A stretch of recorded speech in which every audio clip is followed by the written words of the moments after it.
Hi everybody, my name is Jessica and this is my channel Plant Hooker. Now today we're going to talk about this guy. Now I have already talked about my regular Peperomia Obtusifolia, and I will link that in the description so you can watch that video again because it goes into more detail of history and whatnot. But this one is an Obtusifolia as well, but this is my marble Obtusifolia. Look at these leaves, aren't they absolutely gorgeous? The marbling on them. Look at that new one. Very cute plant. Low growing perennial. Native to the Caribbean, Mexico and Florida, again. Now the difference between the regular Obtusifolia and this guy is he needs higher light. So it's still part sun, part shade, but a tiny bit more than the Obtusifolia. In order to keep the marbling on the leaves, he needs that higher light. Now this guy, I've had him for about a year and a half. He's currently in a 5-inch pot. I purchased him at a local flower shop, Nancy's Flower Shop, which is no longer there anymore, but we have L'Atelier Brio, which is awesome. I love them. The pot, this is a metal pot.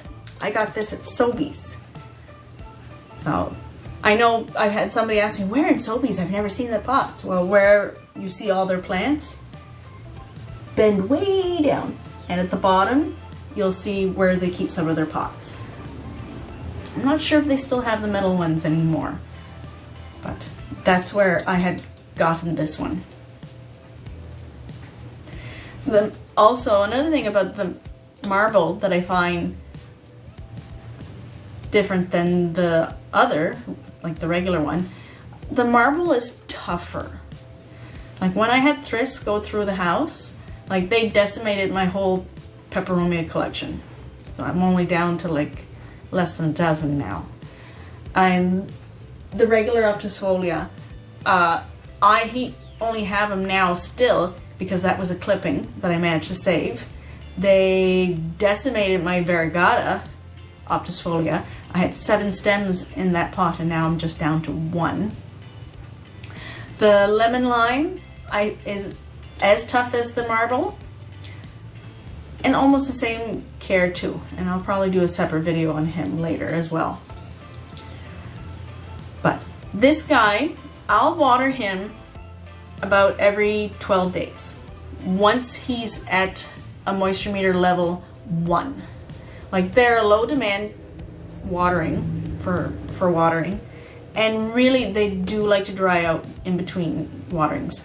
They're kind of like almost like a succulent. They're in between a succulent and a plant, I'd have to say.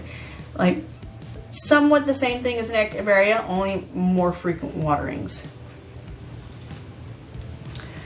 And because I have a wood stove, that's why I water him every 12 days. I do check, like if the moisture meter is above the 1, well then I'll let him go a couple more days before I check again to see if he needs watering. Now, I do fertilize them. You can use the all-purpose fertilizer or the fertilizer for green plants. And you're supposed to fertilize these guys every month and a half.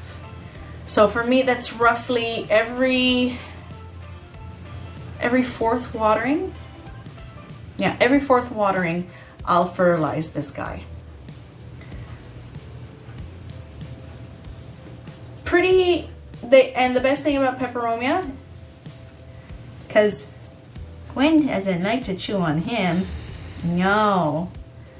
They are non-toxic to cats, which is great for her because she likes to eat my very toxic plants. Now you can repot these every year, but what I suggest is wait until the roots are coming out the bottom. Like you'll see on him, no roots. And he's been in this pot because when I first got him, his roots were coming out the bottom. So I put him in this one because he originally had come in a 4-inch. And But if you do want to, you can change the soil every year. And the types of soils they like the semi-hydros like leca and pon, and all-purpose potting soil. He's currently in the all-purpose potting soil. Now for when it comes to hardiness, they like the temperature between 18 and 25 degrees Celsius. I'm not quite sure if they're sensitive to drafts or not. I have him hanging a foot from a south-facing window, and he's to the left of that small south-facing window. And so he doesn't really get a chance to get any drafts or whatnot. Like the reason why he's like so skinny here is because of the thrisp. Like once they have thrisp damage, oh, sorry, Gwen, you can't fix it. Like that, all that is thrisp damage. And that's why some of the leaves on him are like came in wonky, is because of, well, what they basically did to him. But he survived and he managed to bounce back. And that's why this new leaf, it came in a little wonky, but it wasn't as bad as this guy.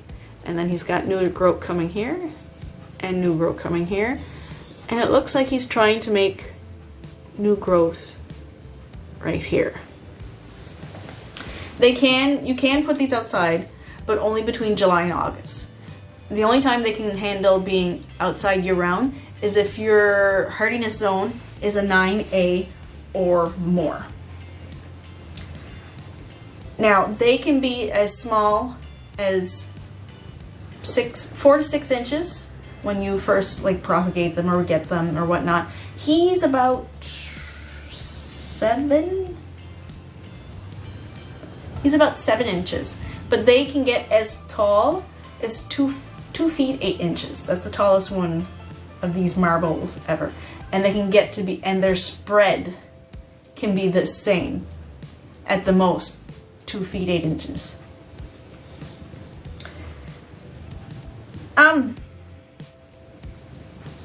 Now, other than thrisp, they can have problems with mealybugs and fungus gnats. Fungus gnats I have dealt with. They're fairly easy to get rid of. Mealybugs I have not dealt with, and I don't want to. So, but, nope. Some other common problems with these guys is brown tips. Once, like this area here would start to get brown and crusty, that's a sign of underwatering. And he's not like the Vericillata where you have to introduce water slow. You can drown him and he'll be fine. When the base starts to rot, that's a sign of overwatering and you have root rot.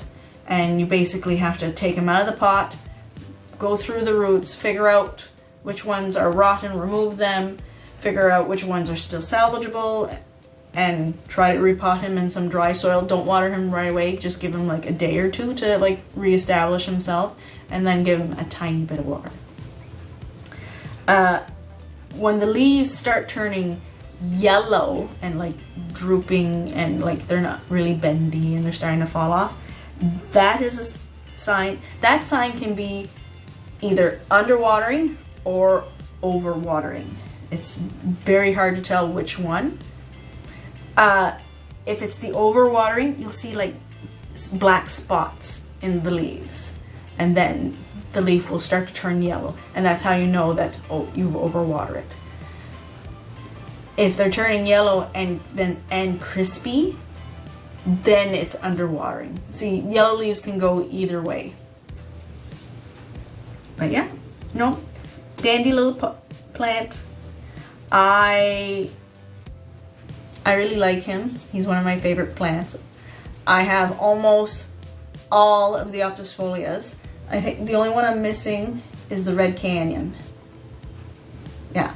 I have the regular, the variegata, the marble, the lemon lime, and I'm just missing the canyon. The canyon it's really hard to tell the difference between the canyon and the regular. The difference is the canyon will have a red edge and the regular doesn't. It's just green like this, but the canyon will be red. So I'm missing that one. So yeah, that's about it for him. Like I said, I have the other video already, which goes into more history in depth. So I just basically told you the difference between the two.